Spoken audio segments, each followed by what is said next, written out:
You've all seen the famous Chevrolet Camaro, whether either seen it in a movie or roaring past us down the road. But do you really know much about it? Let's go back in time and find more about this iconic muscle car.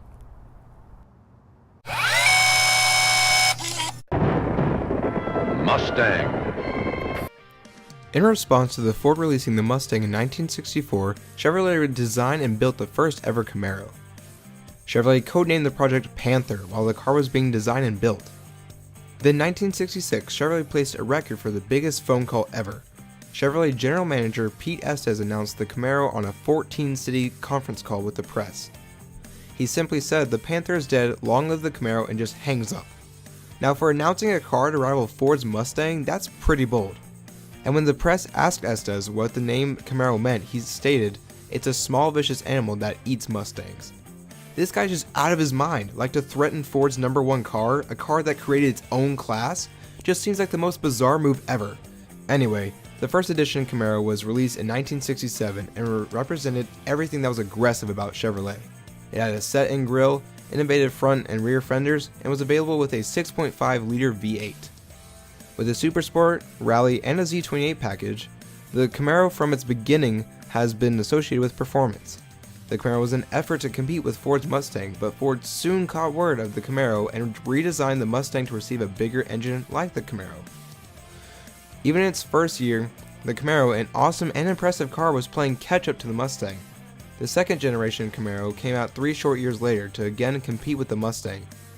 For 1970, the Camaro got wider, pushed the headlights outside of the grille, and had a much faster looking rear end and more prominent rear fender. By being named one of the 10 best cars in the world that year, the Camaro finally outsold the Mustang, even though by only a slim margin of 1,000 cars. The Camaro will always be known as a competitor of the Mustang, but since it sold more than the Mustang, the Camaro could develop its own identity. The second gen had many facelifts throughout its 7-year run. Most notably were the variations of the grille.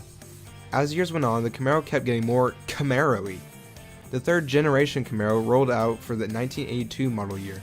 Now, the 60s Camaro was made for the 60s, and the 70s Camaro was made for the 70s, but the third gen, just look at it. It's as 80s as Top Gun or Parachute Pants. I feel the need for speed. In 1985, the Camaro was chosen as the official race car for the International Race of Champions, iroc. And to celebrate this, Chevy rebranded the Z28 as the iroc-z.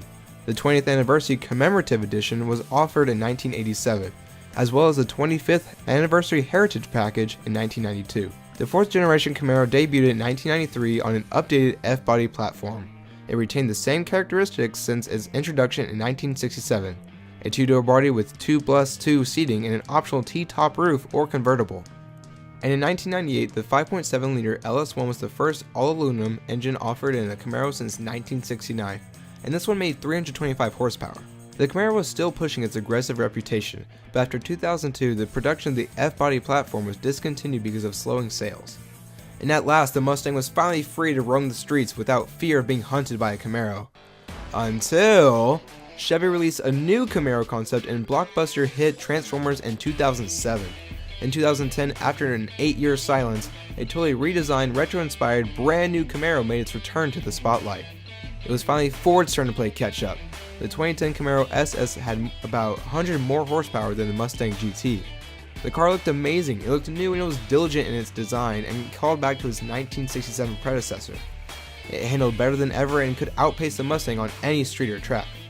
People loved the experience of driving the Camaro. It was lighter and more nimble than the Mustang. 39 years later, the Z28 returned in 2016, this time with 505 horsepower. And in 2017, the 5th gen was released, including the 50th anniversary edition, which had a unique interior including styling badges.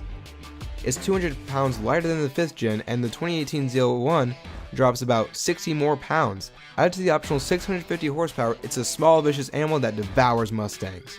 And sometimes it turns into a robot. Since its creation, the Camaro had one job and has done it well. It was designed to rival the Mustang, and disregarding an 8-year absence, it's been doing just that for over 50 years. And over those 50 years, the Camaro has had a major effect on car owners everywhere. In order to find out more about this effect, I traveled to Caffeine and Octane to talk with some real Camaro owners who love their cars.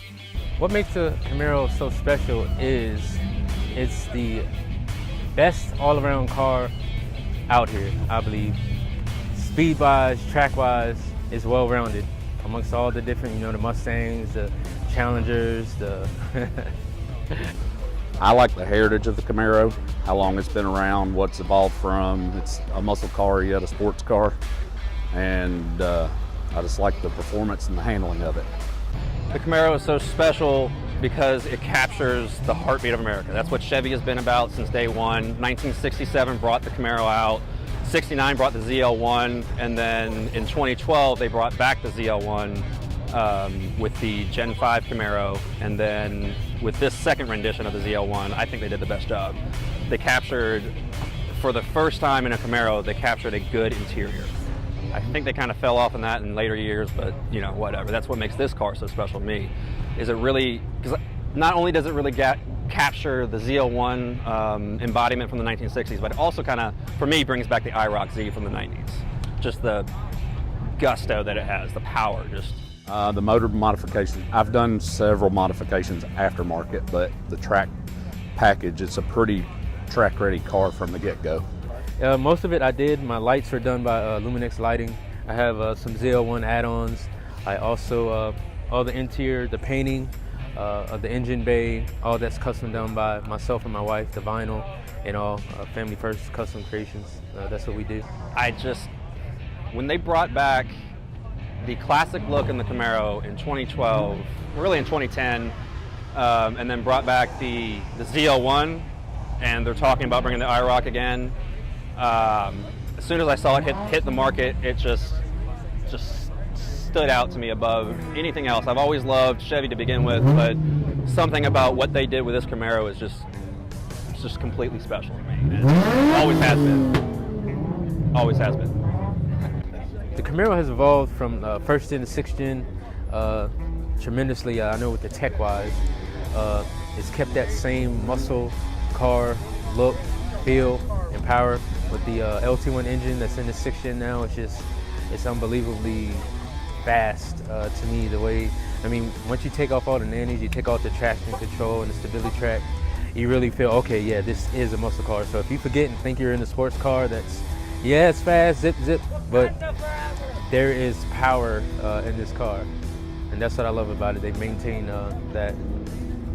It's definitely gone from, it's always been a muscle car and a sports car, but it's gone a little more towards the sports car feel and competes with the BMW M4s and cars like that. Certainly kept up with technology in its later years. Every change, every model change that they went through, they did some improvement. It went from the heavier steel bodies, and then in the 90s they brought the fiberglass and the better fuel-injected engines, more efficient, more power. Every technological advance that we have, we see it in the Corvette, in the Camaro, in the Mustang. I think they all do a really good job of keeping up with the times. The iconic Chevrolet Camaro has impacted all generations of car owners throughout the past 50 years, and it doesn't seem like that's going to end anytime soon. The history of the Camaro started many years ago, and with Chevrolet continuing to enhance the Camaro, it will always be known as the small, vicious animal that consumes the Mustang.